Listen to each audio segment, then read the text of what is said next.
ശ്രീഹരേ നമ. ശ്രീ ഗുരുവായൂരപ്പ ശരണം. ശ്രീ ഗുരുവായൂരപ്പ ശരണം. ഇന്നത്തെ ഭാഗം ജഗദീശ്വരുടെയും ജഗദീശ്വരന്റെയും പാദങ്ങളെ നമുക്ക് സമർപ്പിക്കാം. ഇതാണ് ദേവന്മാരെല്ലാം ചേർന്നുള്ള യുദ്ധമാണ് ഇന്ന് വർണ്ണിക്കുന്നത്. ശങ്കചൂടൻ ശിവഭഗവാനെ പ്രണമിച്ച് തന്റെ മന്ത്രിമാരോടുകൂടി തേരിൽ കയറി. ആ സമയം ശിവൻ ദേവന്മാരെയും സൈന്യത്തെയും യുദ്ധത്തിൽ ആയി പ്രേരിപ്പിച്ചു. ഉണ്ടോ എത്ര ഈശ്വരന്മാരെ ഈ പാപം ഇവിടെ വണങ്ങിയിട്ടാന്ന് പോകുന്നപ്പോഴത്തേക്ക് ആ ഭാഗത്ത് തുടങ്ങിക്കോന്നു. ശംഖചൂടനും തന്റെ മന്ത്രിമാരോട് യുദ്ധത്തിന് തയ്യാറായി നിന്നു. മഹേന്ദ്രൻ വൃഷപർവാവിനോടും സൂര്യൻ വിപ്രജിത്തിയോടും ചന്ദ്രൻ ദംഭനോടും യുദ്ധം ആരംഭിച്ചു. ദേവന്മാർ ദൈത്യന്റെ സംഘത്തിലെ പ്രമുഖന്മാരുമായി ഏറ്റുമുട്ടി. ദ്വാദശാദിത്യന്മാർ ചൂർണൻ, ഗോധാമുഖൻ തുടങ്ങിയ ദൈത്യന്മാരുമായി യുദ്ധം ചെയ്തു. ഏകാദശ രുദ്രന്മാർ 11 ദൈത്യപ്രമുഖന്മാരുമായി ഏറ്റുമുട്ടി.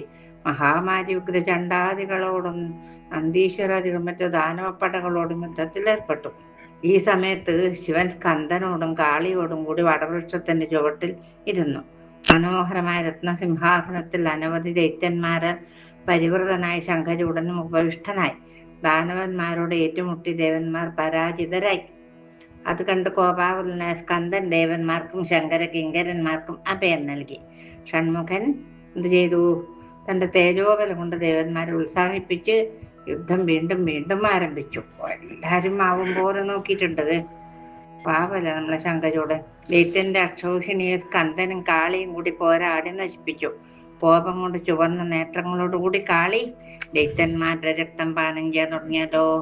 സ്കന്ദന്റെ വേലിന്റെ പ്രഹരമേറ്റ് ദാനവന്മാർ വിവശരായി. അമ്പുകളുടെ ശരവർഷത്താൽ ദൈത്യന്മാർ ക്ഷീണിതരാണെന്ന് കണ്ട് ശംഖചൂടൻ തേരിലിരുന്ന് കൂരമ്പുകൾ വർഷിക്കാൻ തുടങ്ങി. ഇടമുറിയാതെയുള്ള ശരവർഷം കൊണ്ട് സ്കന്ദനെ കാണാതായി. സ്കന്ദന്റെ വില്ലും മുറിഞ്ഞു. സ്കന്ദന്റെ വാഹനമായ മയിലും അവശനിലയിലായി. ശംഖചൂടൻ തന്റെ വേലെടുത്ത് സ്കന്ദന്റെ നേർക്കയച്ചു. ഉടനെ എന്ത് ചെയ്തു എന്നറിയോ? സ്കന്ദൻ വീണുപോയി. ബോധമറ്റ് നിലത്ത് വീണുപോയി. എങ്കിലും പെട്ടെന്ന് എഴുന്നേറ്റ് പണ്ട് വിഷ്ണു കൊടുത്ത വില്ലെടുത്ത് സിംഹാസനത്തിലിരുന്ന് ദിവ്യാസ്ത്രങ്ങൾ ദൈത്യന്മാരുടെ നേർക്കയച്ചു. ആര്? സ്കന്ദൻ എന്ന് പറഞ്ഞാല് സുബ്രഹ്മണ്യ സ്വാമി. രണ്ടുപേരും കൂടി അത്യുഗ്രമായ യുദ്ധം തന്നെ നടന്നുകൊണ്ടിരിക്കെ ശംഖചൂടൻ എന്ത് ചെയ്തിരുന്നു? പാമ്പുകളെയും പർവ്വതങ്ങളെയും കൂറ്റൻ പാറകളെയും മരങ്ങളെയും സ്കന്ദന്റെ നേർക്കയച്ചു. അവയൊക്കെ സ്കന്ദൻ തന്റെ ദിവ്യാസ്ത്രങ്ങൾ കൊണ്ട് താവിട് പൊടിയാക്കി. ശംഖചൂടന്റെ ആഗ്നേയാസ്ത്രത്തെ സ്കന്ദൻ വാരുണാസ്ത്രം കൊണ്ട് കെടുത്തി. സ്കന്ദൻ ശംഖചൂടന്റെ വില്ലും തേരും കിരീടവും തകർത്തു. പിന്നീട് എന്ത് ചെയ്തു? സ്കന്ദൻ ശംഖചൂടന്റെ മാറിനിൽ കൊടുത്തു തന്റെ വേല് പ്രയോഗിച്ചു. ദൈത്യൻ മൂർച്ഛിച്ചു വീണുവെങ്കിലും ശംഖചൂടൻ വീണുപോയി. എന്നാലും ആ പത്നിയുടെ പാതിവൃത്യം നശിക്കുന്നതുവരെ ഈ ഇദ്ദേഹത്തിനാരും കൊല്ലാൻ പറ്റൂല. പെട്ടെന്ന് ബോധം തെളിഞ്ഞ് വേറൊരു തേരിൽ കയറി പുതിയ വില്ലുമെടുത്ത് വീണ്ടും യുദ്ധം ചെയ്യാൻ തുടങ്ങി. ആര്? ശംഖചൂടൻ. മായാപ്രയോഗത്തിൽ അഗ്രഗണ്യനായവൻ അമ്പുകൾ കൊണ്ട് സ്കന്ദന്റെ ദേഹം മറച്ചു. കാണാനേയില്ല സുബ്രഹ്മണ്യ സ്വാമീനെ. 100 സൂര്യന്മാരുടെ തേജസ്സോടും പ്രളയാഗ്നി പോലെ ജ്വലിക്കുന്നതും വിഷ്ണുവിന്റെ തേജസ്സോടും കൂടിയ തന്റെ വേലെടുത്ത് ശംഖചൂടൻ ഗുഹന്റെ നേർക്ക് തൊടുത്തു വിട്ടു. പാവം. ആ വേലേറ്റ് ഗുഹൻ മൂർച്ഛിച്ചു വീണതും കാളി ഗുഹനെ കോരിയെടുത്ത് ശിവസന്നിധിയിൽ കൊണ്ടുചെന്ന് കിടത്തി. അച്ഛന്റെ മടിയിൽ കൊണ്ട് കിടത്തി. മഹാദേവൻ തന്റെ ജ്ഞാനത്താൽ ഗുഹനെ പെട്ടെന്ന് ജീവിപ്പിക്കുകയും അധിക ശക്തി കൊടുക്കുകയും ചെയ്തു.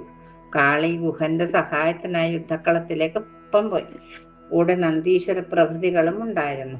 പോർക്കളത്തിലെത്തിയതും കാളി ഉച്ചത്തിൽ അട്ടഹാസം മുടക്കുകയും ചെയ്തു. പോരാതെ മധുപാനം ചെയ്തു ഉന്മത്തയാവുകയും ചെയ്തു. എന്നിട്ട് നൃത്തം വെക്കുകയും ചെയ്തു. കാളി യുദ്ധത്തിനിറങ്ങിയത് കണ്ട് ശംഖചൂടൻ നേരിട്ട് യുദ്ധത്തിനിറങ്ങി. 2 കൂട്ടരും ദിവ്യാസ്ത്രങ്ങൾ അയച്ചുകൊണ്ട് ഘോരമായി യുദ്ധം ചെയ്തു. കാളി ആഗ്നേയാസ്ത്രം പ്രയോഗിച്ചപ്പോൾ രാജാവ് പർജന്യാസ്ത്രം കൊണ്ട് അതിനെ നിഷ്പ്രയാസം നശിപ്പിച്ചു. ഉടനെ കാളി എന്ത് ചെയ്തു? മാഹേശ്വരാസ്ത്രം പ്രയോഗിച്ചു. അതിനെ ശംഖചൂടൻ വൈഷ്ണവാസ്ത്രം കൊണ്ട് മുറിച്ചിട്ടു. ഉടനെ കാളി എന്ത് ചെയ്തു എന്നോ? നാരായണാസ്ത്രം തൊടുത്തു. ആ അസ്ത്രം കണ്ട ഉടനെ ശംഖചൂടൻ സാഷ്ടാംഗം നമസ്കരിച്ചു. അതാണ് പറയുന്നത്. നാരായണാസ്ത്രം കാണുമ്പം എന്താ അസുരൻ, ഇതെല്ലാം അസുരനാന്നോ അങ്ങനെ പറഞ്ഞൂടാ അയാളെന്നും. അസ്ത്ര നേരെ മേലോട്ട് പോയി. ആ അസ്ത്രത്തെ തൊഴുതു വന്ദിച്ചു ദാനവേന്ദ്രൻ. അതാണ് നാരായണാസ്ത്രം വരുമ്പോ എല്ലാരും നമസ്കരിക്കണം. മഹാഭാരതത്തില് ഭഗവാൻ പറയുന്നുണ്ട്, അസ്ത്രം നമസ്കരിക്കുക, അസ്ത്രം നമസ്കരിക്കുന്ന അഹങ്കാരം കൊണ്ട് ഈ നമ്മളെ ഭീമസേന മാത്രം നമസ്കരിച്ചിട്ടില്ല. അപ്പം ഭഗവാൻ എന്ത് ചെയ്തു? അർജുനനോട് പറഞ്ഞു പിടിച്ച് നമസ്കരിപ്പിക്കുക. അപ്പൊ അർജുനൻ പിടിച്ച് നമസ്കരിപ്പിച്ചു. ഇങ്ങനെ കമഴ്ത്തി രാമ പിന്നെ നമസ്കരിച്ചു. അങ്ങനെ നാരായണാസ്ത്രത്തിനോട് നിൽക്കാൻ പറ്റൂലോ. ആ അസ്ത്രത്തെ തൊഴുതു വന്ദിച്ചു ദാനവേന്ദ്രൻ. ഉടനെ കാളി മന്ത്രപൂർവ്വം പാശുപതാസ്ത്രം തൊടുക്കുവാൻ ആരംഭിച്ചപ്പോൾ പെട്ടെന്നൊരു അശരീരിനാഥം. വിഷ്ണുവിന്റെ കവചം അവന്റെ കഴുത്തിൽ ഉള്ളിടത്തോളം കാലം അവനെ വധിക്കാൻ ആർക്കും സാധ്യമല്ല. അവന്റെ പത്നിയുടെ പാതിവൃത്യത്തിന് കളങ്കം മേൽക്കാതിരിക്കുന്നിടത്തോളം കാലവും അവന് മരണമില്ല. അതാണ് അവന്റെ വരം. കാളി ആ ശരീരി കേട്ടതുകൊണ്ട് അസ്ത്രം തൊടുത്തില്ല. കാളി വിശപ്പ് സഹിക്കാതെ ദൈത്യരെ വിഴുങ്ങുവാൻ തുടങ്ങി. അനവധി ദൈത്യന്മാരെ അവൾ അകത്താക്കി. അവസാനം ശംഖചൂടനെ വിഴുങ്ങുവാനായി ചെന്നപ്പോൾ അവൻ തീക്ഷ്ണമായ ദിവ്യാസ്ത്രങ്ങൾ കൊണ്ട് തടുത്തു. വീണ്ടും കാളി അവനെ വിഴുങ്ങാൻ ഓടിയടുത്തപ്പോൾ ആ ദാനവേന്ദ്രൻ വളരാൻ തുടങ്ങി. ഉഗ്രമൂർത്തിയായ കാളിയുടെ കൈകളുടെ താടനമേറ്റ് അവന്റെ തേരും തേരാളിയും തകർന്ന് തരിപ്പണമായി. കാളി ദൈത്യന് ഉക്കോട് താടിച്ചു. ആടിയേറ്റ് അവൻ വട്ടം ചുറ്റി നിലത്ത് വീണ് ബോധം നഷ്ടപ്പെട്ടു. മരിച്ചിട്ടൊന്നുമില്ല.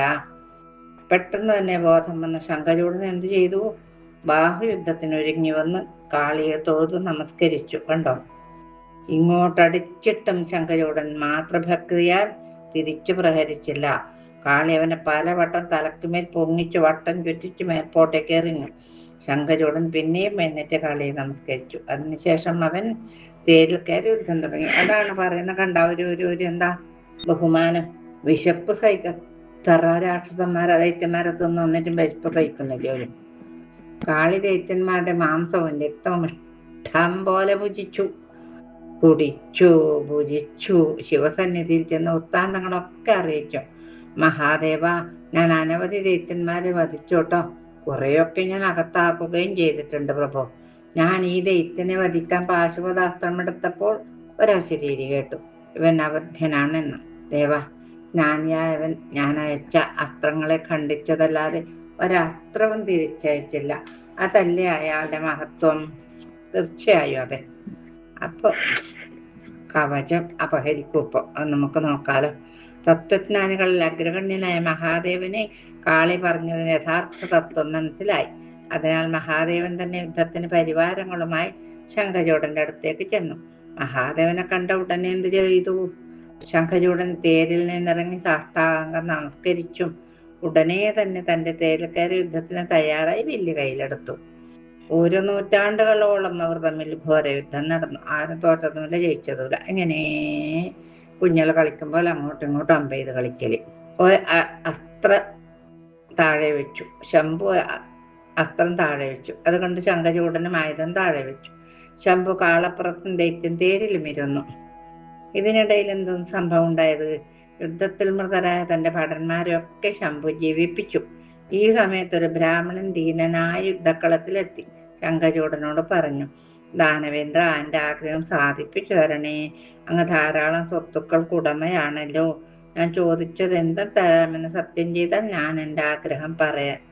ഈ ദേവന്മാരുടെ കണക്കൊക്കെ കള്ളന്മാരാണ്. ശംഖചൂടൻ പ്രസന്നനായി തരാമെന്നേറ്റു. ആ കവചം എനിക്ക് തന്നാലും എന്ന് പറഞ്ഞു. ആ ബ്രാഹ്മണൻ പറഞ്ഞു. അങ്ങനെ ആ ദിവ്യ കവചം കരസ്ഥമാക്കിയിട്ട് ശ്രീഹരി കണ്ടോ, ഭഗവാൻ എടുത്തൂട്ടി പണിയാന്നത്. ശംഖചൂടന്റെ വേഷത്തിൽ തുളസീദേവിയുടെ അടുത്തേക്ക് ചെന്ന് അവളിൽ വീര്യാധാനം നടത്തി. ഇതൊന്നും ഞാൻ കേൾക്കുന്നതല്ലോ. ഉടനെ ശംഭു വിഷ്ണു കൊടുത്ത ശൂലം എടുത്ത് ശംഖചൂടന്റെ നേർക്ക് പ്രയോഗിച്ചു. ആ ശൂലമാകട്ടെ നട്ടുച്ച സമയത്തുള്ള സൂര്യനെ പോലെയും പ്രളയാഗ്നി ജ്വാലയ്ക്ക് തുല്യമായതും വിഷ്ണുവിനും ഹരനുമല്ലാതെ മറ്റാർക്കും തൊടാൻ പോലും പറ്റാത്ത വിധം ഉഗ്ര തേജസ്സോടുകൂടിയതുമായിരുന്നു. അങ്ങനെ ബ്രഹ്മാണ്ടം മുഴുവൻ തകർക്കാൻ കഴിവുള്ള ആ ശൂലത്തിനെ ചുഴറ്റി ശംഖചൂടന്റെ നേർക്കെറിഞ്ഞു.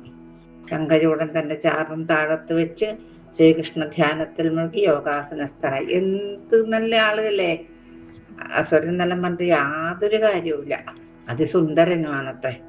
വട്ടത്തിൽ ചുറ്റി വന്ന ശൂലൻ ദൈത്യന്റെ ദേഹത്തിൽ പതിച്ചപ്പോൾ ദൈത്യനും തേരും എല്ലാം ഭസ്മമായി. അതോടെ ദൈത്യരാജാവ് ഗോപാലപാലന്റെ ദിവ്യരൂപം കൊണ്ട് കയ്യിൽ മുരളിയുമായി അനേകം ഗോപാലഭാരന്മാരോടുകൂടി വിമാനത്തിൽ കയറി ഗോലോകത്തിലേക്ക് പോയി. ആണ്ടാ ബാലബാലന്റെ രൂപം എടുത്തു.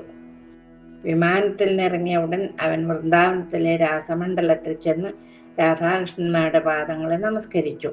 സുദാമാവിനെ കണ്ട സന്തോഷത്താൽ രാധയും കൃഷ്ണനും ആ ഗോപകുമാരനെ മാറോടണച്ച് ആശ്ലേഷിച്ചു. ശംഖചൂടനെ വധിച്ച ശൂലം കൃഷ്ണന്റെ സവിധത്തിലെത്തുകയും ചെയ്തു. ശംഖചൂടന്റെ അസ്ഥികൾ ശംഖുകളാകുകയും ഉണ്ടായി. നാനാവിധ രൂപത്തോടുകൂടിയ ശംഖുകൾ പൂജക്ക് പരിശുദ്ധമായിട്ടുള്ളതാണ്. ശംഖജലം ദേവന്മാർക്ക് പ്രീതികരവുമാണ്. ഈ അത്രമാത്രം ഈ ശംഖചൂടന് മഹത്വം ഉണ്ടെന്ന് ഇപ്പൊ മനസ്സിലായില്ലേ? ആസ്തികളൊക്കെ ശംഖുകളായി. ശിവനൊഴിച്ച് മറ്റെല്ലാവർക്കും ശംഖതീർത്ഥം പവിത്രമാണ്. ശംഖനാദം മുഴക്കുന്ന സ്ഥലത്ത് ശ്രീലക്ഷ്മി സ്ഥിരമായി വാഴുന്നു. ശംഖതീർത്ഥം സർവതീർത്ഥ സ്നാനം ഫലം ചെയ്യും. ഹരിയുടെ അധിഷ്ഠാനമാണ് ശംഖ്. ശംഖുള്ള സ്ഥലത്ത് ഹരിയും ഉണ്ടാകും. പൊന്നുണ്ണിക്കണ്ണൻ ഉണ്ടാവും. പോരെ പറന്ന് നമുക്ക് വേണ്ടത്? ഹരിയുള്ള സ്ഥലത്ത് ലക്ഷ്മിയും ഉണ്ടാകും. ശംഖധ്വനി മംഗള സൂചകമാണ്. മാത്രമല്ല അമംഗളത്തെ ദൂരെ കളയുകയും ചെയ്യുന്നു. ദൈത്യനെ വധിച്ചതിന് ശേഷം മഹാദേവൻ വൃഷാരൂഢനായി സ്വന്തം പരിവാരങ്ങളോടുകൂടി വെള്ളിമാമയിലേക്ക് പോവുകയും ചെയ്തു. ആകാശത്ത് നിന്ന് പുഷ്പവൃഷ്ടിയും ദുന്ദുഭി ഘോഷങ്ങളും മുഴങ്ങി മഹാദേവനെ എല്ലാവരും വാഴ്ത്തി സ്തുതിച്ചു. അങ്ങനെ ശംഖചൂടനെ ശാപമോക്ഷം കിട്ടി അദ്ദേഹം സുദാമാവ് തന്നെ ആയി ഗോലോകത്തേക്ക് പോയി എന്നല്ലേ പറഞ്ഞത്? അത്ര നല്ല ആളാണ് ശംഖചൂടൻ, വെറും കള്ളനല്ല. അങ്ങനെ നമ്മള് ശംഖചൂട ശാപമോക്ഷം എന്നുള്ള ഭാഗം ഭഗവത് സന്നിധി ഭഗവത് പാദത്തിൽ സമർപ്പിച്ചു. ബാക്കി ഭാഗം നാളെ എന്താണോ അവിടെ നിന്ന് തോന്നിക്കുന്നത് അതുപോലെ നാളെ പറയാം. ഇന്നത്തെ ഭാഗം ഇങ്ങനെ അവസാനിച്ചു. കായേന വാചാ മനസേന്ദ്രിയർവാ ബുദ്ധ്യാത്മനാ വാ പ്രകൃതേ സ്വഭാവാത് കരോമി യദ്യൽ സകലം പരസ്മൈ നാരായണായേതി സമർപ്പയാമി.